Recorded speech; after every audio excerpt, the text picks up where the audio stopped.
Do you want to know what makes Chicago great at 8? It's Taped with Rabbi Doug. For more than 30 years, Taped with Rabbi Doug has offered the city one-of-a-kind conversations and entertainment. I'm Rabbi Doug, the TV rabbi, and you can tune into my show every Monday night at 8:30 on Channel 19, CAN TV, where I will present to you the most amazing guests, entertainers, politicians, and local folk to rock your world. That's Taped with Rabbi Doug, Mondays at 8:30 p.m. on CAN TV 19.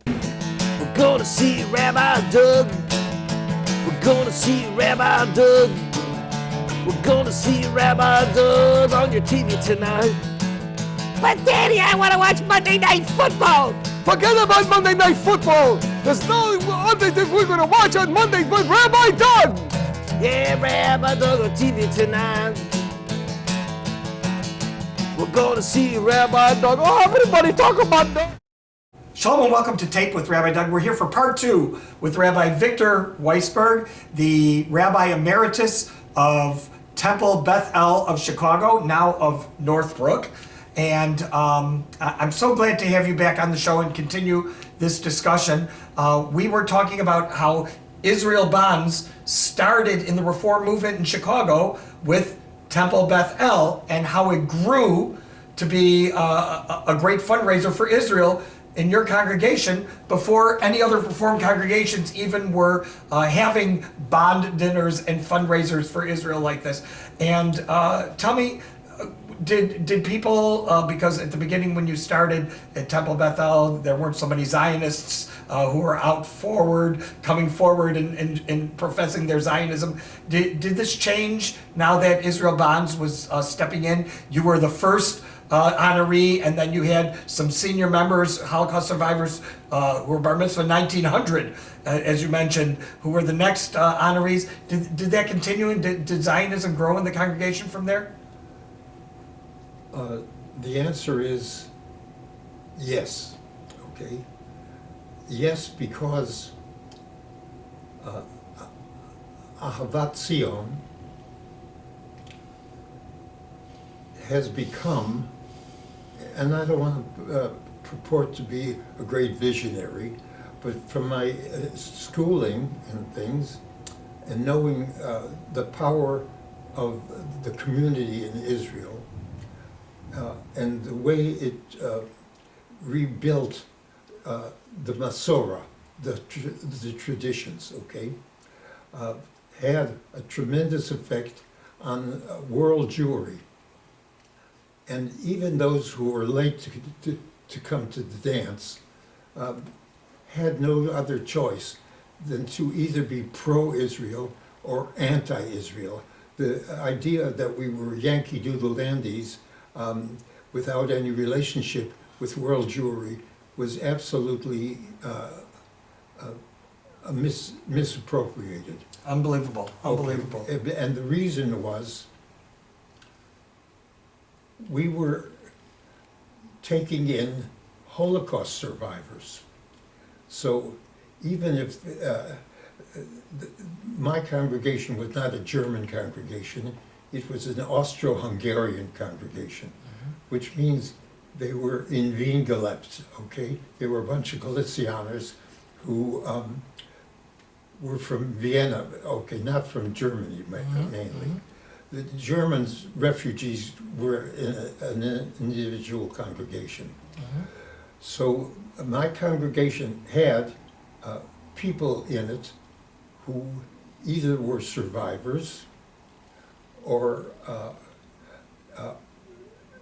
were people who had family in Europe that didn't survive. Mr. Zeisman, by the way, that I mentioned, he was from Shanghai. Oh, so he was involved with Sugihara, Okay. who sent all those people to Shanghai, the Hungarian diplomat. Okay. Unbelievable story. Okay, so his wife and he lived in a cave. And when the Japanese were bombing, she became like shell-shocked. So he decided to give his life for the Jewish people. Unbelievable story. And I could relate to that, okay? Because I lived with my Bubby and Zadie growing up. We lived in a two-flat in Cleveland.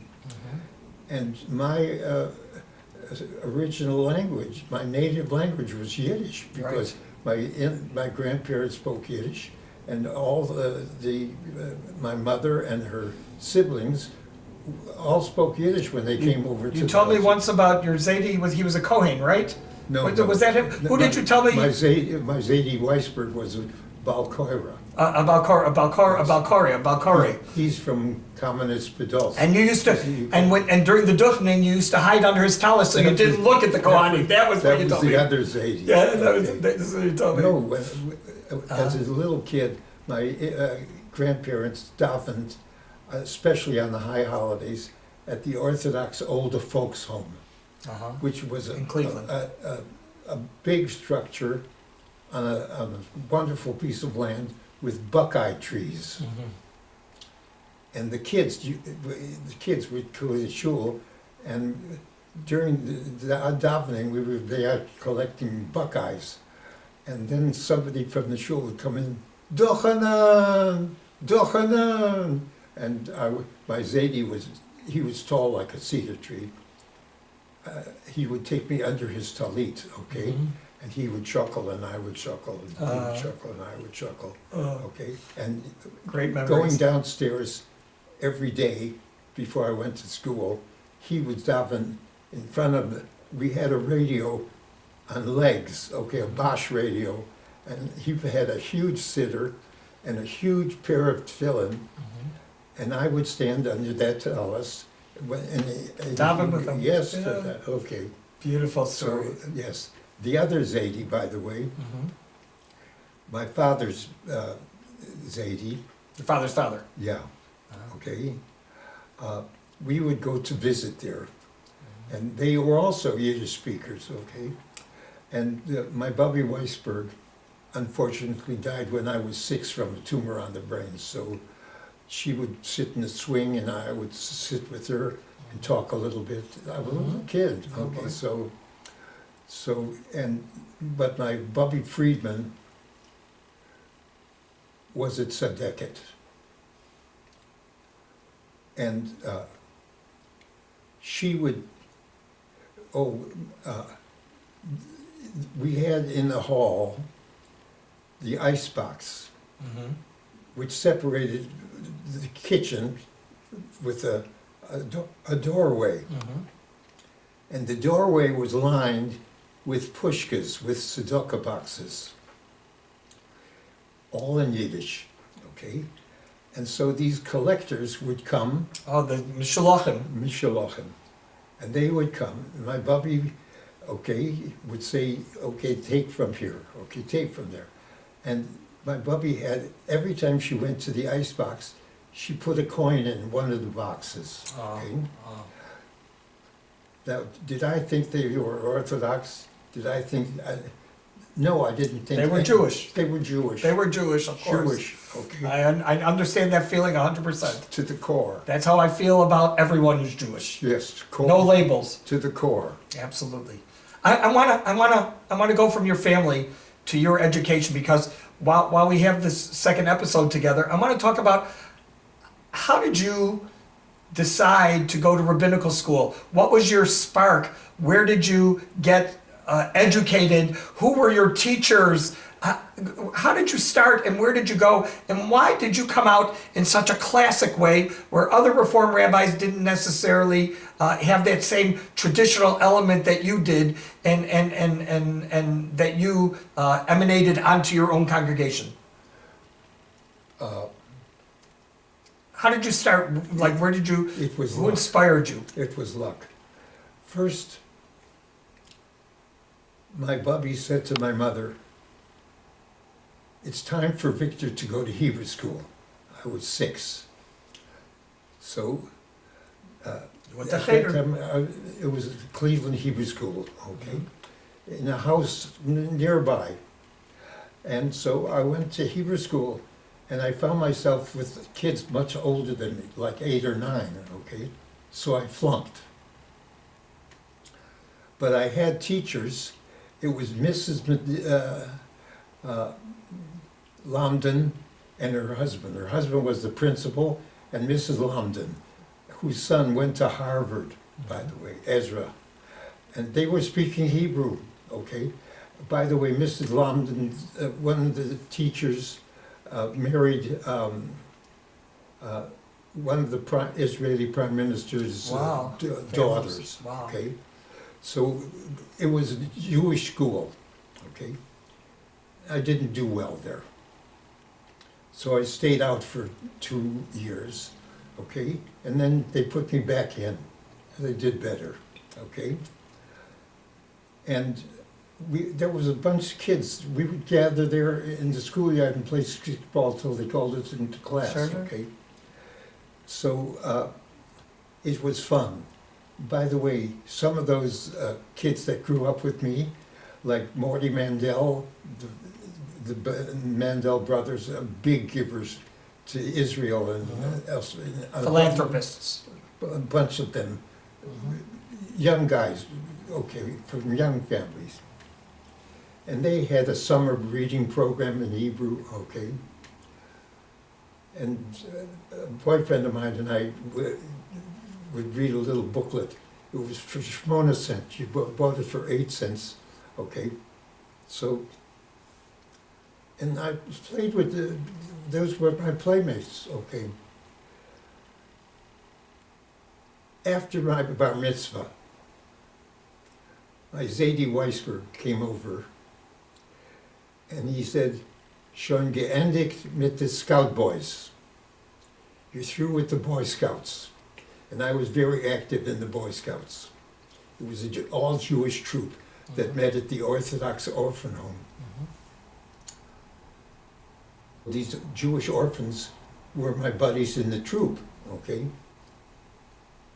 And he came over every day from the day after my 12th birthday, every day till I was bar mitzvah. Studying with you. First he taught me how to put on tallis and tefillin, then he taught me how to daven, then he taught me the trop, then he taught me the shortest haftarah, then he taught me the next shortest haftarah. I said, "Zadie, I want my own haftarah." So he studied, okay, came over every day. And he was a balkor in the shul. So he would say to me, He was a Torah reader. Yes. Oh, correct. he would say to me, on Shabbat, go to a synagogue where there's a bar mitzvah. And when I come on Sunday, you'll tell me, was he better than you? Were you better than he? Or were you about as good as him? So I would go from one shul to another. And I had a boys' club. This one went to one shul, this one went to the Hungarian shul, this one went to the Russian shul, this one went to the Litvish shul. Okay, okay, we were all together in school. Now the war came, and I was in high school. Now, in the meantime, my Zadie asked me to go to the little yeshiva katana, okay? And the rabbi came over to my house one day, and the rabbi said, "Mrs. Weissberg, you haven't paid for Victor's Jewish education." So I remember this very well. My mother said, "Rabbi, my husband lost his job. I'm working. We're barely keeping the house. I have no money." So the rabbi said, "But I'm not getting paid either, and I have children to support." So my mother said, "Can I pay you 25 cents a month?" So I was going to Hebrew school, now a much more intensive Hebrew school, Right, and religious. And my teacher was the rabbi's son who married his name was Rabbi Zinitsky, his father married my mother and father. Oh, the Messiah Kedushin for Yes. your parents. Okay, so I became his pet, and he would send me to the candy store between hours with 5 cents to buy him a candy bar to tide him over.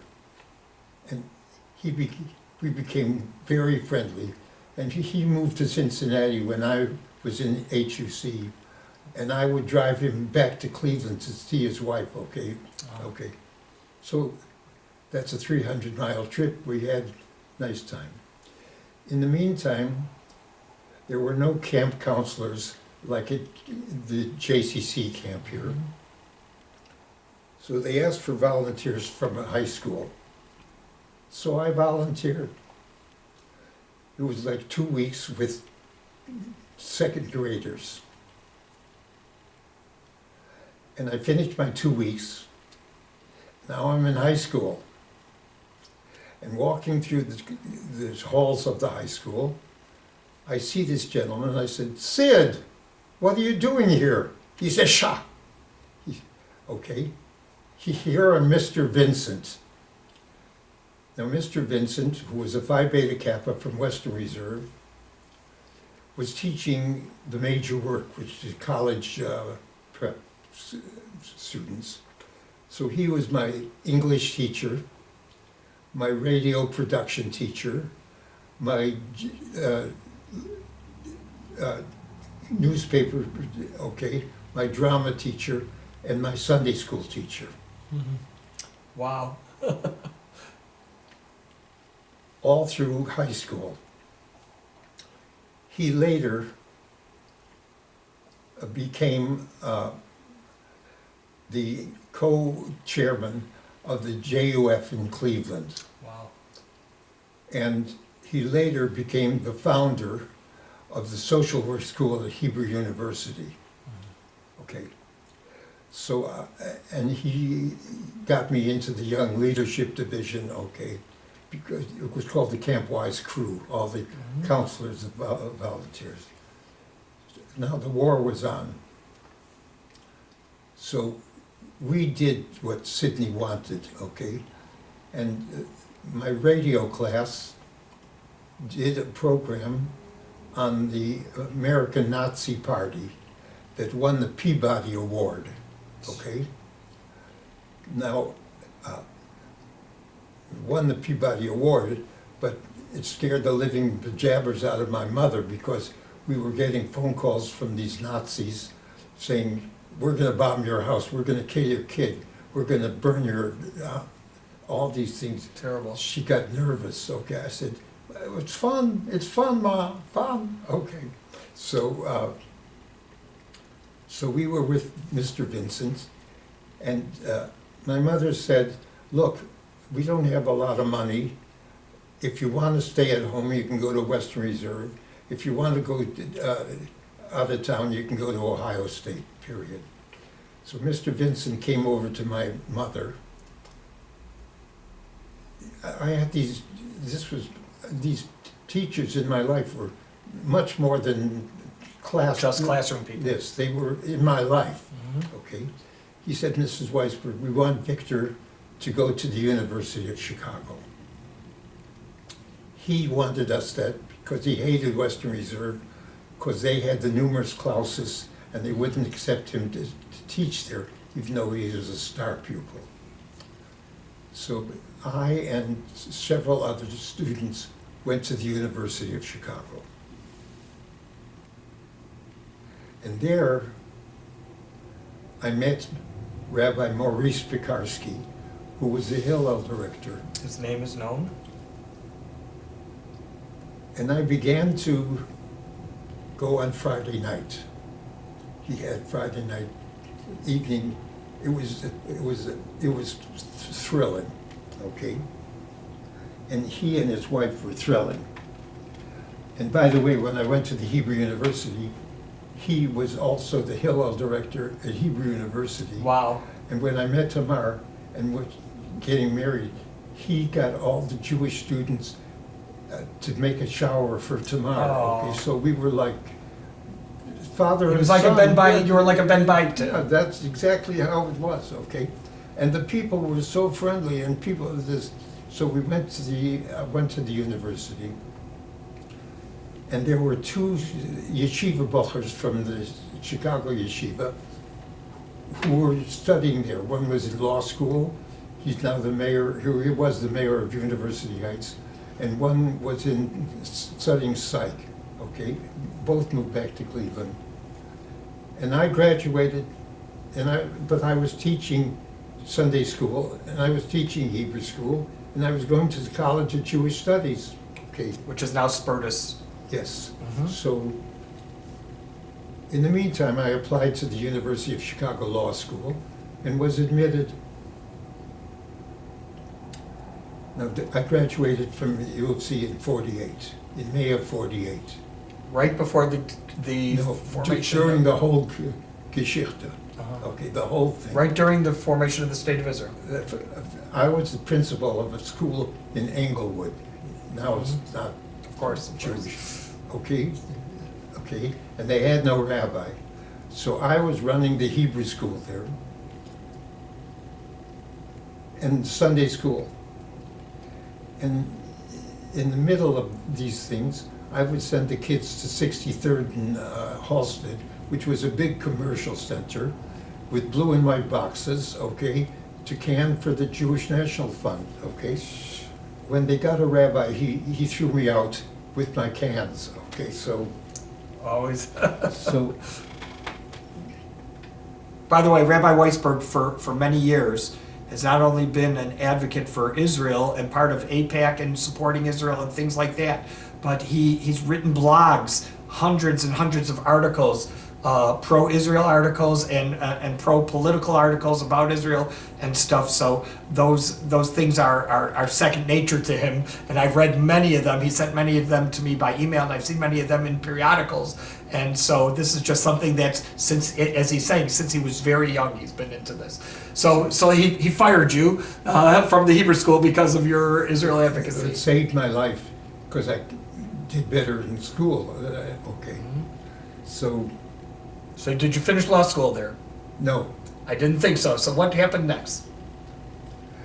well, because the war was on, the Milchemet HaShichrur, I said to these two Bachurim that were my roommates, I'm going to Israel to fight. So they said, you can't go to Israel to fight. They'll shoot you because you won't understand the language. So I said, I'm going to get brush up on my Hebrew, and I'm going to fight. So I sent an application to the JTS and to HUC.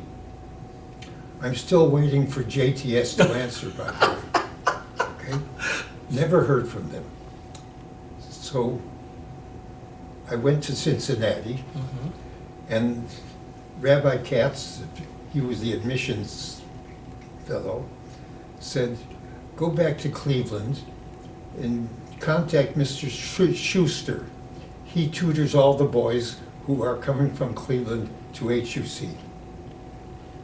So I go back to Cleveland, To Mr. Schuster. Mr. Schuster, and I became like his son. And I was a camp counselor at a camp, at a day camp. But every day I spent from 4 o'clock till 6:30 with Mr. Schuster, studying Hebrew. Okay? Just studying Hebrew, okay? Studying the Binyanim, real Hebrew, not just like in Hebrew school, but now a little classical way. Ivrit be'ivrit. Yes. So, and I became his son. By the way, that's the story of my life with teachers, with All these people you've mentioned, how they became like family to you. and Rabbi Rosenthal from the College of Jewish Studies, when I was studying for a doctorate. I went to his house every Tuesday, okay?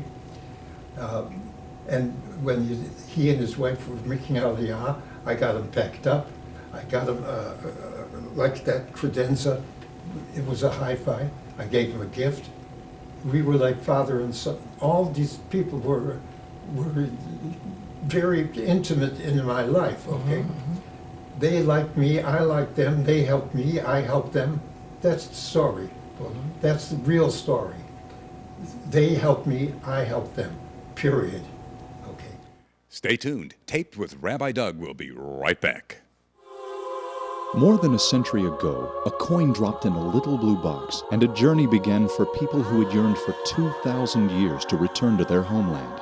Coin after coin, dollar after dollar, from the streets of Warsaw to the subways of New York and kitchens around the world, the Jewish National Fund Blue Box united a dispersed and poor Jewish people. The organization became a direct link for Jewish people throughout the world to the land of our forefathers, connecting acre by acre, tree by tree, to help create the State of Israel.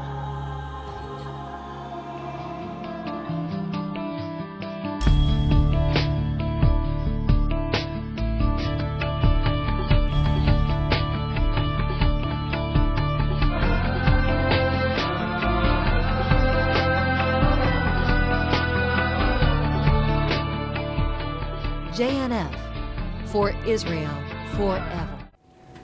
So I went to HUC, back again, after Yom Kippur. And there's the new class. Now I'm going to go to study at HUC. I decided I'm going to become a rabbi. The war was over in August. There was the armistice in August.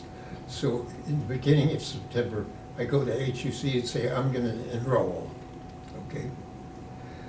And I meet several fellows who were also veterans. Marty Silverman, Marty Goldberg, Marty Goldberg was a Silver Star Medal. He was wounded in Anzio. And Marty was a Yale graduate who studied Japanese, okay? So I come there and they're passing off courses. It's a 6-year course. They're passing off classes, okay? And I'm a yokel, I don't know from anything. So they became my 2 roommates at the college. And they said, Chaim, they were Mottel, by the way, Chaim, you know history. Take the test, see what you can do with it, okay? You know philosophy, take the test, see what you can do with it. So I passed off a half a year. And then I took extra courses during the summer so that I completed a whole year, okay? So I was a 3rd-year student instead of a 2nd-year student, okay? And then I went to Israel. And that was transformative. So I'd like to keep you for one more episode, if that's okay. I want to thank all of you for being with us. This is part 2. Stay with us for part 3 with Rabbi Victor Weissberg. Remember, you can check out our website, www.tvrabbi.com, where you can also see former shows on the web. If you want to email Rabbi Weissberg or me, info@tvrabbi.com. I know I'll forward to him and he'll get back to you. Stay with us next time as we hear about Rabbi Weissberg while he goes to Israel in rabbinical school. It's an amazing story. His whole story is amazing. The Rabbi Emeritus of Temple Beth-El of Chicago, now of Northbrook. And we hope to see you next time right here on Taped with Rabbi Doug. Shalom, everyone. See Rabbi Doug. Gonna see Rabbi Doug on the TV tonight. This has been a Taped with Rabbi Doug production.